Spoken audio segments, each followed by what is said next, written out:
저는 2000년도에 뉴밀레니엄이라고 아주 떠들썩했던 그 해에 약 한 20일 동안 좀 병원에 입원해 있었습니다. 20일간 병원 입원해 있으면서 암 검사부터 검사라는 검사는 거의 다 거쳤던 것 같아요. 지금 제 기억에 하도 정신이 없을 때나 MRI를 2번 했는지 3번 했는지 기억이 별로 안 납니다. 아주 좁은 공간에 들어서 MRI를 짓는데 그 시간이 제일 힘들었어요. 마치 관 속에 넣고 또 움직이지 말게 공간도 딱 몸 하나 들어갈 공간에 그렇게 여러 번의 검사를 하면서 검사가 끝나고 나면 이제 결과를 기다리는데 결과 기다리는 그 시간 동안이 얼마나 초조하고 한편으로는 두려운 생각이 드는지 몰랐습니다. 학교 이제 진학을 위해서 어플라이한 학생들이 한번 떨어지고 나면 다음 학교 어플라이할 때 두려운 마음이 생깁니다. 또 떨어지면 어떡하나. 또 직장을 새로 찾는 사람들은 직장에서 인터뷰 마친 다음에 좋은 통보가 오면 좋은데 그 인터뷰에서 거부를 당했을 때 다음 직장에 다시 또 인터뷰하기가 두려운 생각이 들어집니다. 사도 바울은 에베소서 6장에서 두려움은 사탄이 하나님 백성들을 향해서 쏘는 불화살과 같다. 이 불화살에 비유를 하고 있습니다.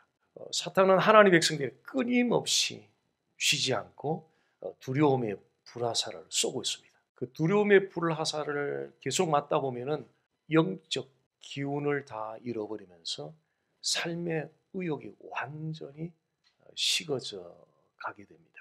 대부분의 사람들은 종류는 다르지만 또 그 강도 아주 많이 느끼는 사람 많이 느끼고 적게 느끼는 사람 적게 느끼는데 두려움을 다 가지고 살아가고 있습니다.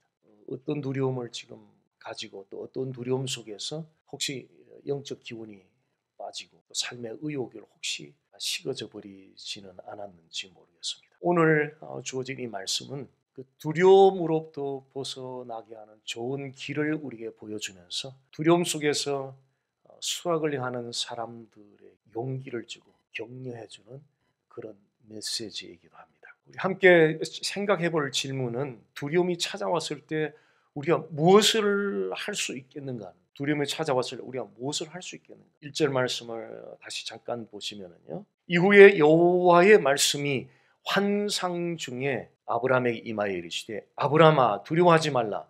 나는 내 방패요 너의 지극히 큰 상급이니라. 하나님은 아브라함의 환상 중에 두려워하지 말라는 말씀을 하셨습니다. 그렇다면 아브라함이 어떤 두려움에 지금 사로잡혀 있었을까 궁금합니다. 아브라함이 어떤 두려움에 사로잡혀 있었길래 하나님께서 환상 중에 아브라함에게 두려워하지 말라 이 메시지를 주었을까 하는 것입니다. 창세기 15장 2절 3절을 이어서 보면은요. 아브라함이 이르되 주 여호와여 무엇을 내게 주시려 하나이까? 나는 자식이 없사오니 나의 상속자는 이 다메섹 사람 엘리에셀이니이다. 엘리에셀은 아브라함의 집안의 종이었습니다. 아브라함이 또 이르되 주께서 내게 씨를 주지 아니하셨으니 내 집에서 길린 자가 내 상속자가 될 것이니. 아브라함은 하나님으로부터 자식을 얻게 하겠다는 그 약속을 75세에 받았습니다. 근데 세월이 한참 지났습니다. 거의 10년 가까이 지났지 않았겠나 하는 생각이. 그렇게 세월이 지났는데 아브라함의 부인 사라는 여전히 자식을 얻을 기미가 전혀 보이지 않았습니다. 아브라함은 나이가 점점 이제 더 늙어져 가고 자신을 이을 지금 상속자가 태어나야 되는데 그럴 상황은 전혀 되지 못하고 하나님께서 자식을 주겠다고 약속했던 약속은 전혀 이루어질 사인이 보이지 않는 그런 상황에 대해서 아브라함은 두려워하고 있었습니다. 그런 아브라함에게 하나님이 주셨던 말씀이 1절 말씀을 다시 보면은 그런 아브라함에게 자기를 이을 상속자가 없는 가운데서 그 집안의 종을 엘리에셀이라는 종을 상속자로 세우려는 이 정도까지 지금 아브라함이 마음을 가진 이런 상황. 하나님이 약속했던 그 약속은 전혀 이루어질 사인은 전혀 보이지 않는 그의 앞날이 두려운 이런 상황에서 하나님께서 아브라함에게 주셨던 말씀, 어떤 말씀을 과연 주셨을까? 두려워하고 있는 아브라함에게 하나님이 어떤 메시지를 주셨을까? 이것은 두려워하고 있는 현대인들에게 하나님 주시는 메시지와도 같거든요. 1절 말씀에 보면은 나는 너의 방패요. 나는 너의 방패요. 방패가 된다는 이 말씀이 무슨 의미일까? 또 생각해 보아야 될 것 같습니다. 하나님께서 아브라함의 방패가 된다 그러셨는데 그렇다면 하나님께서 방패가 된다는 이 말씀의 의미가 어떤 의미겠느냐 하는 것입니다. 본문 4절 5절을 계속 읽어보겠습니다. 여호와의 말씀이 그에게 임하여 이르시되 그 사람이 네 상속자가 아니라 네 몸에서 날 자가 네 상속자가 되리라 하시고 그를 이끌고 밖으로 나가 이르시되 하늘을 우러러 무뼈를 셀 수 있나 보라. 또 그에게 이르시되 네 자손이 이와 같으리라. 이 말씀은 아브라함이 75세 때 하나님께서 주셨던 약속이거든요. 즉 두려워하고 있는 아브라함에게 하나님께서 나는 너의 방패다라고 말씀하시고 이어서 75세의 아브라함에게 주셨던 그 약속을 다시 끄집어내서 리마인드를 시켜주고 있거든요. 즉 하나님께서 두려워하고 있는 아브라함에게 말씀하셨던 나는 너의 방패라고 말씀하셨던 그 방패의 내용이 75세 때 하나님께서 아브라함에게 말씀하셨던 그 약속이 곧 너의 방패다 이런 의미가 되는 거죠. 이 방패를 아브라함은 이미 가졌습니다. 하나님의 약속을 아브라함은 이미 가졌습니다. 그런데 세월이 지나면서 그 약속이 이루어지지 않는 것을 보면서 아브라함은 하나님께서 약속하던 약속에 대한 신뢰가 점점 약해져 가기 시작했습니다. 그 결과로 아브라함에게 지금 두려움이 찾아오게 된 겁니다. 하나님의 약속에 대한 신뢰가 약해져 가는 것은 마치 전투하는 병사가 가드를 내리는 것과 같아요. 자, 방패를 내리면 적군이 화살을 쏘았을 때 무차별로 공격을 당할 수밖에 없어요. 요즘은 화살 쏘는 시대가 아니기 때문에 조금 더 이해를 쉽게 한다면 권투 선수가 가드를 올려야 상대방 선수가 펀치를 날릴 때 방어를 할 수 있는데 가드를 다 내렸어요. 무차별로 공격을 당하게 되는 거죠. 즉 하나님의 약속에 대한 신뢰가 약해지면 마치 가드를 내린 것처럼 방패를 내린 것처럼 무차별 사탄의 공격을 받게 된다는 거죠. 하나님의 약속에 대한 신뢰가 약해져 가는 것은 전투하는 병사가 방패를 내린 것과 같고 권투하는 선수가 가드를 내린 것과 같으니 사단으로부터 집중적으로 공격을 무차별로 당하게 된다는 것입니다. 방패를 가지고 있다면 화살이 날아올 때 그 방패를 어떻게 사용해야 됩니까? 빨리 들어서 화살을 막아야 됩니다. 하나님의 약속의 방패를 가졌다면 두려움의 화살이 우리를 향해서 날아올 때 우리가 그 하나님의 약속의 방패를 어떻게 사용해야 되겠느냐 하는 것입니다. 두려움의 화살이 찾아올 때 우리가 이미 가진 하나님의 약속의 방패를 어떻게 엑서사이즈 할 것인가. 두려움의 화살은 계속 찾아오고 병사들은 방패를 들어서 화살을 맞고 권투 선수는 손을 가드로 올려서 상대방 선수의 펀치를 막는다면 하나님의 약속의 방패를 가진 그리스도인들은 두려움의 화살이 날아오게 될 때, 두려움의 펀치가 날아오게 될 때 우리가 그 하나님의 약속의 방패를 어떻게 엑서사이즈 할 것이냐 하는 거죠. 신뢰하라는 거예요. 신뢰. 하나님의 약속의 방패를 신뢰하라고 하나님은 아브라함을 통해서 오늘 저와 여러분들에게 말씀하고 계십니다. 왜 두려움을 물리치지 못하는지 아십니까? 두려움의 화살이 날아올 때에 왜 그 두려움의 화살을 막아내지 못하는지 아십니까? 하나님의 약속을 신뢰하지 않고 자신의 생각을 따라가고 있기 때문에 그렇습니다. 지금 우리가 두려움의 함정에 빠져서 계속 두려운 감정이 계속 올라오고 있는 그 시간은 하나님의 약속을 신뢰하지 않고 내가 내 생각을 계속 추적해 가는 그 시간은 두려움의 화살을 무차별로 지금 맞고 있는 시간. 저는 이 두려운 상황 가운데서 정말 하나님의 약속의 말씀을 붙잡고 그 두려움의 상황을 극복했던 사람들을 기억하고 있습니다. 아들이 어떤 중범죄에 연루가 돼가지고 수십 년의 형량을 받고 즉 감옥에 있는 부모가 있어요. 아무에게도 이야기 못하는 그 이야기를 저에게 개인적으로 부부가 찾아와서 기도해달라 그래도 상담을 했던 적이 있었어요. 1, 2년도 아니고 수십 년 미국까지 와서 그 부모의 심정 상상해 보십시오. 감당할 수 없는 일입니다. 그런데 이 부부가 잠언 16장 13절 말씀, 너의 행사를 여호와께 맡기라, 그리하면 너의 격려하는 것이 이루리라. 이 약속의 말씀을 붙들고 이 부부가 도저히 감당할 수 없는 아들의 미래를 생각할 때마다 두려움만 찾아오는 그런 상황에서 바로 이 잠언 16장 13절 말씀, 너의 행사를 여호와께 맡기라, 그러면 그 여호와께서 다 이루실 것이다, 인도하실 것이다 라고는 이 약속의 말씀을 붙들고 신뢰하고 그 두려움으로부터 자유케 되었던 모습을 제가 기억을 하고 있습니다. 또 어떤 형제는 엄마가 일찍 돌아가시고 아버지가 이제 생계 유지를 위해서 밖으로 이제 좀 돌기 시작하고, 그러다 보니까 아주 갓난아기 때부터 친척 집에 맡겨 성장하기 시작하는데 한 군데도 아니고 여러 친척 집을 다니면서 성장하게 되었습니다. 그러다 보니 그 과정에서 이 형제가 겪었던 상처도 너무나 많고 열등의식도 많고 성인이 되었는데 사회생활이 제대로 안 되는 거예요. 어디 가더라도 적응이 안 되는 거예요. 정말 힘든 시간들을 보내면서 때로는 차라리 그냥 극단적인 생각까지도 하는 때가 있었고 그랬는데, 로마서 5장 8절 말씀, 우리가 아직 죄인 되었을 때 그리스도께서 우리를 위하여 죽으심으로 하나님께서 우리에 대한 자기의 사랑을 확증하셨느니라. 죄인 되었을 때 그리스도께서 우리를 위하여 죽으심으로 하나님께서 우리를 향한 그 사랑을 확증하셨다는 바로 이 말씀 앞에 무릎을 꿇으면서 눈물 와락 쏟으면서 그 오랜 세월 성장기에 자기가 겪었던 많은 상처들이 치유를 받고 회복을 받고 지금은 아주 건강하게 사회생활도 잘하고 가정생활도 잘 하고 있습니다. 또 한 분은 정말 촉망받는 그런 사업가였습니다. 젊은 사업가여서 비즈니스를 여러 군데를 오픈하고 그렇게 아주 잘 번창해 가고 있었는데 경기가 갑자기 나빠지면서 비즈니스를 하나둘 크로즈하기 시작하면서 경제적인 부담감, 책임감을 또 너무 무거워서 하루아침 눈을 뜨는 것 자체가 너무 두려웠다는 거예요. 너무 두려웠다는 거예요. 차라리 아침에 안 왔으면, 저녁 시간으로 끝났으면, 이런 마음을 가졌던 때가 너무너무 많았다고 합니다.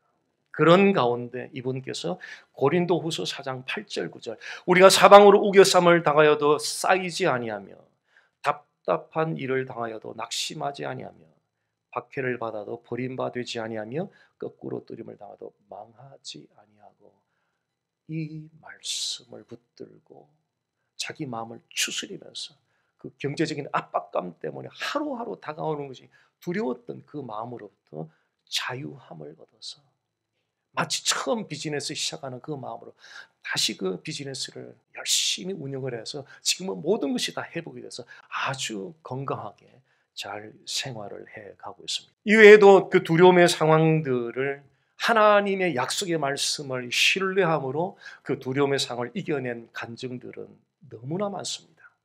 기억하십시오.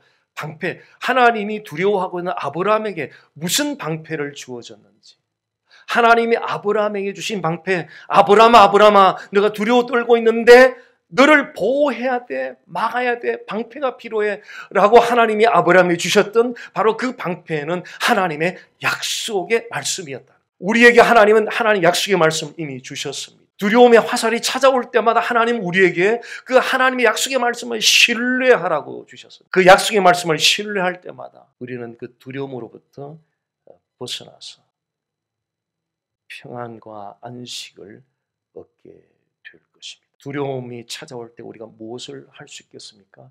여호와 하나님의 약속의 말씀을 신뢰하는 것입니다. 두려움이 찾아왔을 때 하나님 약속을 신뢰하는 것 외에 또 무엇을 우리가 할 수 있겠습니까? 우리 창세기 본문으로 다시 돌아와서 보시면요, 6절 말씀에 보면 아브라함이 여호와를 믿으니 여호와께서 이를 그의 의로 여기시고, 두려움이 찾아왔을 때 아브라함은 여호와를 믿었다라고 6절 말씀은 그렇게 기록을 하고 있습니다. 두려움이 찾아왔을 때 우리가 할 수 있는 것은, 하나님의 백성들이 할 수 있는 것은 하나님의 약속의 말씀을 신뢰할 뿐 아니라 하나님 자체를 믿는 것. 아브라함이 여호와를 믿으니 여호와께서 이를 그의 의로 여기셨다고 말씀하고 있습니다. 두려움이 찾아왔을 때 가장 큰 적은 하나님을 믿지 못한다는 거예요.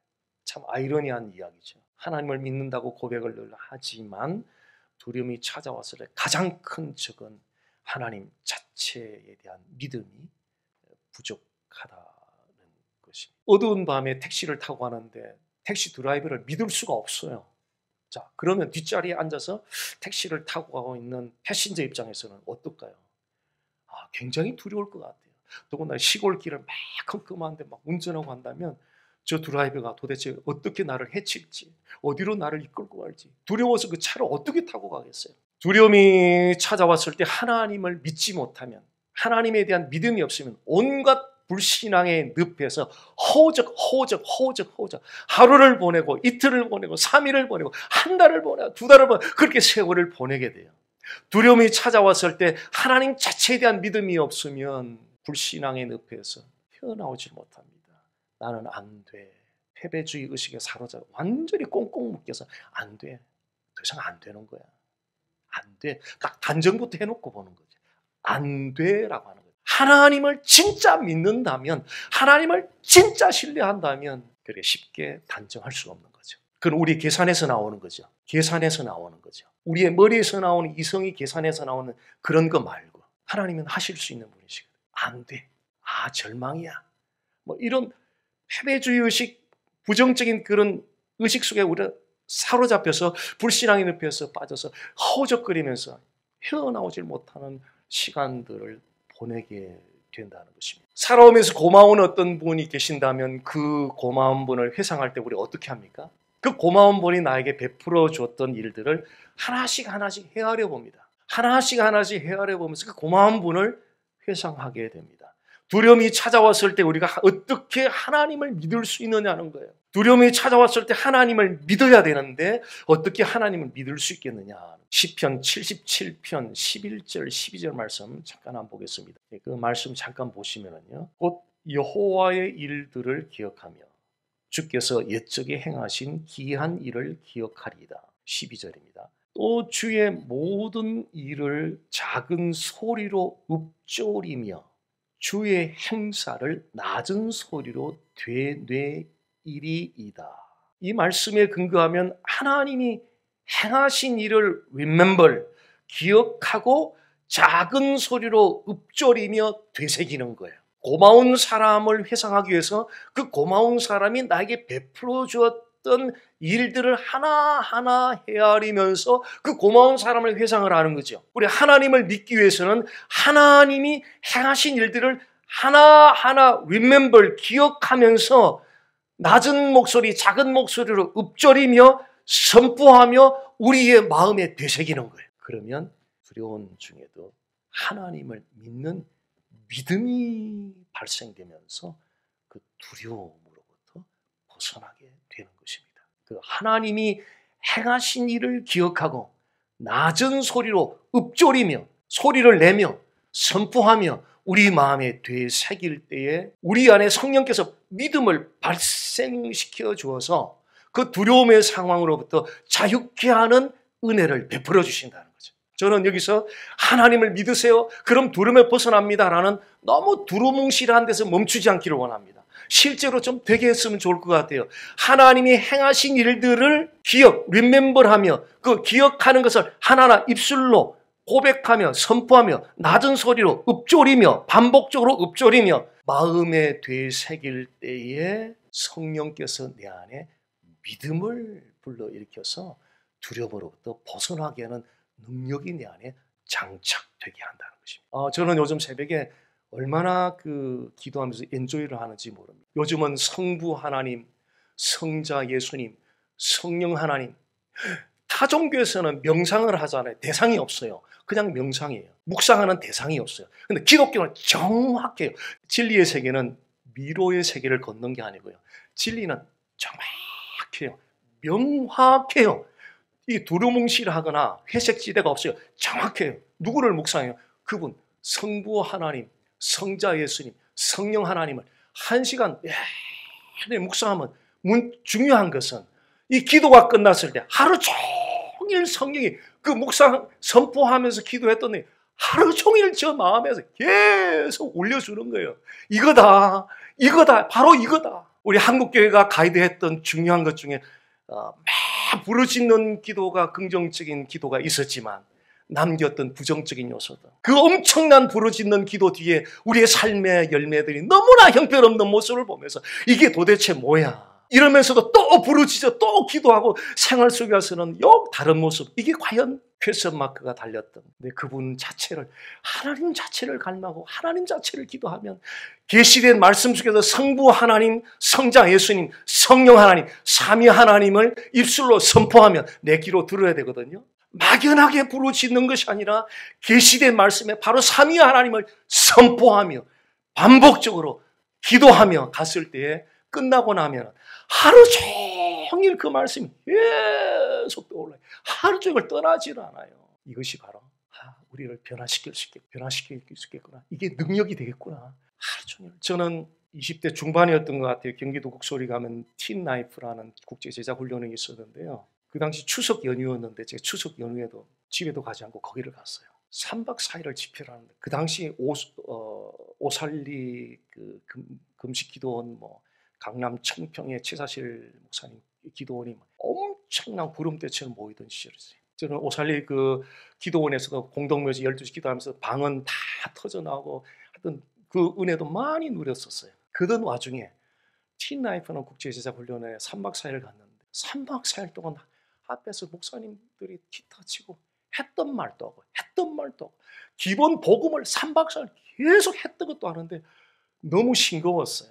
오살리에 가면 엄청난 열기서 은혜를 받는데 이거는 했던 말도 하고 고작 해봐 통기타 치고 그냥 내가 그리스도 함께 그 찬양 반복적으로 부르고. 그런데 중요한 것은 그 끝나고 내려왔는데 그때부터 일이 시작되는 거예요. 3박 4일 동안 들었던 그 단순 복음이 거기를 내려왔는데 그때부터 제 안에는 막 역사하기 시작하는 거예요. 이것이 바로 계시 말씀이다. 계시 말씀. 우리가 두려움이 찾아왔을 때 어떻게 하나님을 믿는 믿음이 필요한데 어떻게 하나님의 믿는 믿음을 우리가 가질 수가 있느냐는 거죠. 그래서 하나님이 행하신 일을 첫째는 remember, 기억해야 돼요. 기억나는 대로 입술로 반드시 선포해서 내가 귀로 들어야 돼요. 굉장히 중요한 거거든요. 그 말씀 시편 기자 그 얘기하고 있는 거예요. 주의 모든 일을 작은 소리로 읊조리며, 묵상이라는 말이 이런 뜻이에요. 낮은 소리로 읊조리며 주의 행사를, 주께서 행하신 일들을 낮은 소리로 되뇌이리다. 그러면 어떻게 돼요? 우리 마음에 새겨지게 돼요. 마음에 새겨지게 돼요. 그러면 우리 안에 놀라운 능력이 임하면서 두려움을 물리칠 수 있는 힘이 바로 여기서부터 생겨나기 시작한다는 거예요. 삶이 변화되는 힘이 여기서부터 생겨나기 시작한다는 거죠. 그래서 이번 사순절 기간 동안 토요일 날 기도를 6시에 합니다. 이 사순절 기간 동안에는 좀 그분을 자체를 좀 갈망하는, 입술로 선포하는 기도를 좀 하고 싶어요. 그래서 이 사순절기는 온전히 그분 자체만 한번 즐거워하고 기뻐하는 그런 시간을 가지려고 합니다. 두려움이 찾아왔을 때 우리가 할 수 있는 것 두 번째, 하나님 믿는 것이고요. 그러면 하나님의 약속을 신뢰하고 하나님을 믿음으로 이 두려운 상황을 통과하면 우리가 기대할 수 있는 게 뭐가 있을까요? 약속의 말씀을 신뢰하고 하나님을 믿음으로 이 두려운 상황을 통과하면 우리가 기대할 수 있는 거예요. 결과 어떤 것이 있을까요? 방패 없이 전투에 임하면 치명적인 데미지를 받아요. 아무런 방어를 할 수 없으니까요. 방패를 가지고 전투에 임하면 화살의 공격을 다 막아내게 되고 그 전투의 경험 때문에 강한 군사가 될 수 있어요. 하나님의 약속을 신뢰하고 하나님을 믿음으로 그 두려움의 상을 지나면서 우리는 보다 더 강하고 담대하고 훈련된 그리스도의 군사로 세워져 갈 수가 있습니다. 야고보서 1장 2절 4절에서 4절 말씀을 제가 읽어드리겠습니다. 인내를 온전히 이루라. 이는 너희로 온전하고 구비하여 조금도 부족함이 없게 하려 함이라. 시련을 믿음으로 통과한 다음에 결과가 어떤 결과가 찾아올까에 대한 대답을 야고보 기자가 이렇게 말씀하고 있습니다. 온전하고 구비하여 조금도 부족함이 없는 자로 세운다는 거예요. 시련을 믿음으로 통과하고 나면 우리가 두려움에 봉착했을 때 마음의 상처가 찾아오죠. 좌절감도 찾아오고 상심하기도 하고요. 가장 세상에 내가 못난 사람처럼 여겨지기도 하고요. 나처럼 못난 사람 세상에 없는 것처럼 나 스스로를 그렇게 학대하기도 합니다. 그런데 거기가 끝이 아닙니다. 그 과정을 통해서 하나님은 온전하고 구비하여 조금도 부족함이 없는 자로 세우기를 원하신다는 것입니다. 두려움의 상황을 하나님을 약속을 신뢰하고 하나님을 믿음으로 그 상황을 통과하면 결과가 어떤 결과가 나게 찾아오는가? 온전하고 구비하여 조금도 부족함이 없는 우리 하나님 앞에 서는 모습이 바로 이 모습이 목표거든요. 그냥 있는 모습 그대로 지금은 이 땅에서 있는 모습 그대로 막 뛰어나오지만 그러니까 하나님 앞에 마지막에 설 때는 온전하고 구비하여 조금도 부족함이 없는 자로 서기를 누가요? 하나님이 원하신다는 거죠. 두려움과 싸움의 핵심은 하나님 약속을 신뢰하고 하나님을 믿는 믿음입니다. 두려움과의 싸움은 우리의 생각과 씨름하는 시간이 아닙니다. 일어난 상황을 분석하며 씨름하는 시간이 아니고요. 두려움이 찾아온 그 상황은 우리가 하나님의 약속을 신뢰할 것인가 말 것인가를 놓고 씨름해야 되는 시간이고 하나님을 믿을 것인가 믿지 않을 것인가를 놓고 씨름해야 되는 시간이 바로 두려움이 찾아온 시간입니다. 하나님의 약속을 신뢰하고 하나님을 믿음으로 두려움으로부터 벗어나는 믿음의 자리로 간다면 우리는 틀림없이 온전하고 구비하여 조금도 부족함이 없는 자들로 마지막에 세워질 줄로 믿습니다.